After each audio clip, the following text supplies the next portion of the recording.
Perumasan Kota Pasuruan, Jalan Hos Cokro Aminoto, nomor 5, Kota Pasuruan. Sekolah para penghafal Al-Quran. Assalamualaikum warahmatullahi wabarakatuh. Kembali berjumpa bersama Pak Fuadi dalam pembelajaran online. Kali ini kita akan membahas tema yang ke-1, pembelajaran ke-1, yaitu tentang keberagaman budaya bangsaku. Dalam pertemuan sebelumnya masih ingat, Bapak telah menjelaskan tentang budaya bangsaku. Di situ Bapak telah menjelaskan beberapa macam budaya yang ada di negara kita, baik dari jenis pakaian, baik dari budaya adat istiadat. Di setiap wilayah itu berbeda. Pastinya masih ingat bukan? Baik, kali ini Bapak akan menjelaskan lebih dalam lagi, yaitu tentang keberagaman budaya bangsaku. Ada hubungannya ya dengan pertemuan yang sebelumnya. Dan apa sih manfaatnya? Bapak pengen tanya, apa manfaatnya kita belajar tentang keberagaman budaya yang ada di bangsa kita? Apa manfaatnya kira-kira? Siapa yang bisa jawab? Nanti bisa tulis di kolom komentar ya. Gitu. Tapi langsung saja Bapak jelaskan ya. Tujuannya supaya kita paham ya, di negara kita ini tidak hanya ada satu budaya, tidak hanya ada satu golongan, tapi banyak sekali budaya, banyak sekali keberagaman yang ada di sekitar kita. Dan ketika kita sudah memahami bahwasanya di sekitar kita itu ada banyak sekali perbedaan budaya, cara berpakaian, adat, agama, maka kita harus paham juga bahwasanya kita ini tetap saudara. Kita tetap harus bersatu di atas negara Indonesia, di atas kedaulatan negara Indonesia, meskipun berbeda-beda, seperti semboyan ya, Bhinneka Tunggal Ika. Ayo, siapa yang tahu artinya? Pintar, artinya adalah berbeda-beda, ya, banyak sekali, macam-macam, ada suku ini, ada suku itu, A, B, C, banyak sekali, tapi tetap satu, ya, satu bangsa Indonesia. Masya Allah, pintar sekali.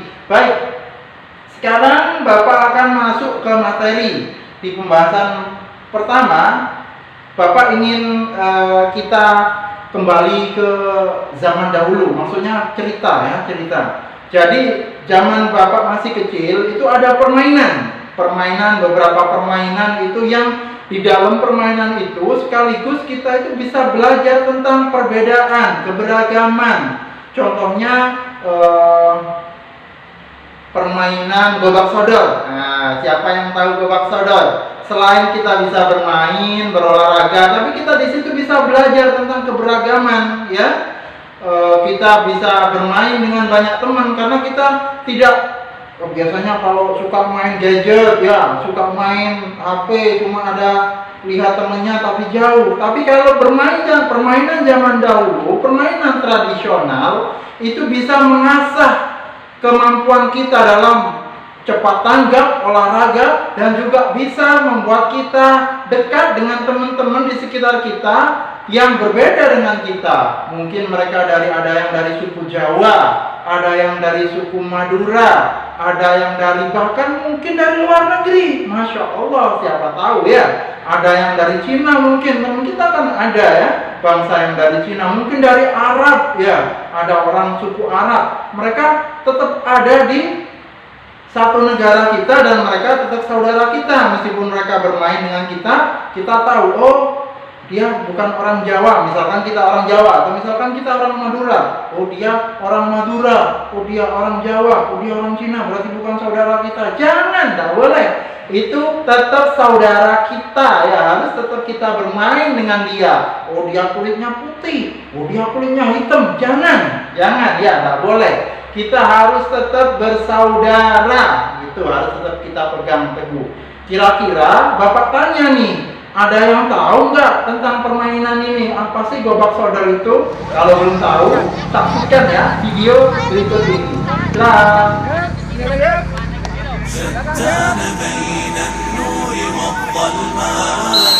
شتان شتان بين الرشد والإغواء شتان بين فتاة دين آمنت وفتاة دنيا في ربى الأهواء شتان بين النور والظلماء شتان بين الرشد والإغواء شتان بين فتاة دين آمنت وفتاة دنيا في ربى الأهواء شتان بين النور والظلماء شتان بين الرشد والإغواء شتان بين فتاة دين آمنت وفتاة دنيا في ربى الأهواء شتان بين النور والظلماء شتان بين الرشد والإغواء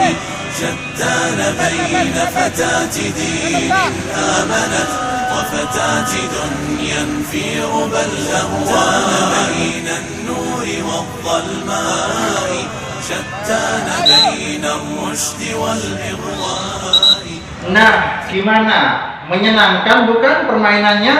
Jadi nggak kalah ya dengan permainan game yang ada di gadget kita. Nggak kalah, bahkan itu mungkin lebih seru ya. Karena kita bisa langsung bertemu dengan teman-teman kita. Kita lari-lari, kita kejar-kejaran sambil ketawa ketiwi. Masya Allah, menyenangkan sekali. Jadi permainan zaman dahulu itu bukan ketinggalan ya, nggak kuno, tapi masih tetap bisa dimainkan di zaman ini. Jadi kita bisa berinteraksi langsung dengan teman-teman kita. Kita bisa melihat teman-teman kita. Dan dari permainan itu kita bisa berinteraksi dengan teman kita yang berbeda. Mungkin ada yang dari Lombok ya, ada yang dari Pulau Bali, ada yang dari Pulau Sumatera, mungkin teman kita, siapa tahu ya, namanya di Indonesia. Kadang-kadang ada orang Jawa pindah ke Sumatera, ada orang Sumatera pindah ke Jawa, seperti itu. Dan ketika kita berinteraksi, jangan sampai kita mengatakan, oh dia bukan saudaraku karena dia berbeda. Nggak boleh ya, nggak boleh. Mereka tetap saudara kita ya, kita semua tetap satu. Seperti semboyan yang tadi apa? Bhinneka Tunggal Ika. Masya Allah ya. Dari situ kita bisa belajar banyak hal. Ketika kita sedang kejar-kejaran, kita teriak teman kita, awas, awas, kita teriak. Nah, itu terjadi sebuah bunyi ya, sebuah bunyi yang harus didengarkan oleh teman kita. Mungkin teman kita jauh di sana. Hei awas teman kita, hei awas ada musuh. Gitu. Maksudnya musuh teman kita bermain ya, lawan kita maksudnya. Bukan musuh yang harus kita perangi, bukan, tapi musuh lawan bermain. Maka di situ akan terjadi perambatan bunyi. Nah, ini masuk di pembahasan kita juga, membahas tentang bunyi merambat ya. Jadi bunyi itu bisa merambat ya, seperti alat-alat musik, seperti suara-suara speaker, mikrofon itu merambat. Jadi tidak serta-merta bunyi itu langsung kita dengar, ada orang ngomong langsung kita dengar. Enggak, dia merambat melalui udara gitu. Maka silakan bisa diperhatikan video ilustrasi berikut tentang merambatnya bunyi. Perhatikan. Membuktikan bahwa suara merambat melalui benda cair. Bahan dan alat yang diperlukan: boneka yang berbunyi jika diremas, kantong plastik, ember plastik yang diisi air, benang. Metode: masukkan boneka plastik ke dalam kantong plastik. Lalu, ikat ujung kantong plastik dengan benang. Masukkan boneka tadi ke dalam air di ember. Remas boneka dan kita dapat mendengar bunyinya samar-samar. Sekarang tempelkan telinga kita di ember. Lalu, remas boneka tersebut. Maka bunyinya terdengar lebih kencang dan jelas. Kesimpulan, percobaan ini membuktikan bahwa suara merambat melalui cairan.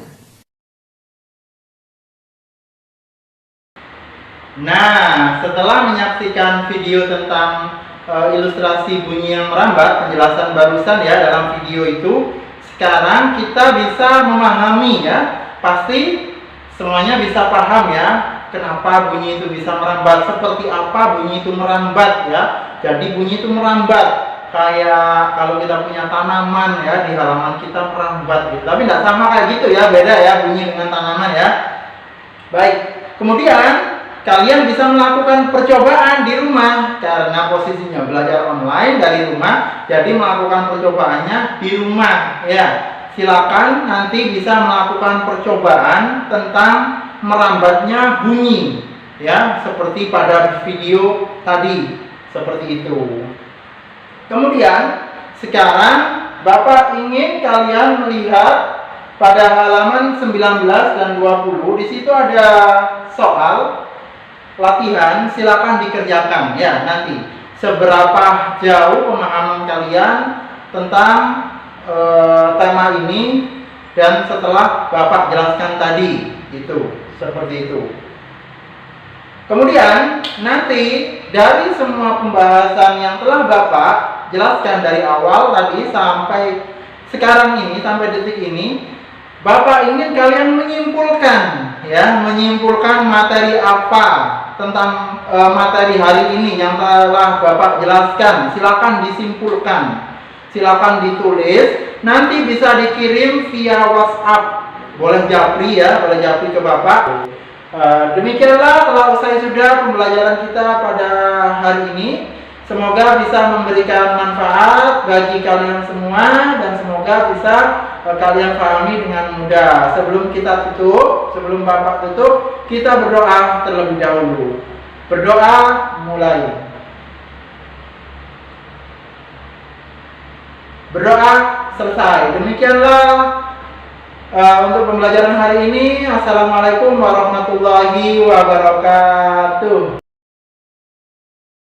شكرا يا ربي شكرا هديت قلبي شكرا نورت دربي شكرا شكرا يا رب شكرا يا ربي شكرا هديت قلبي شكرا نورت دربي شكرا شكرا يا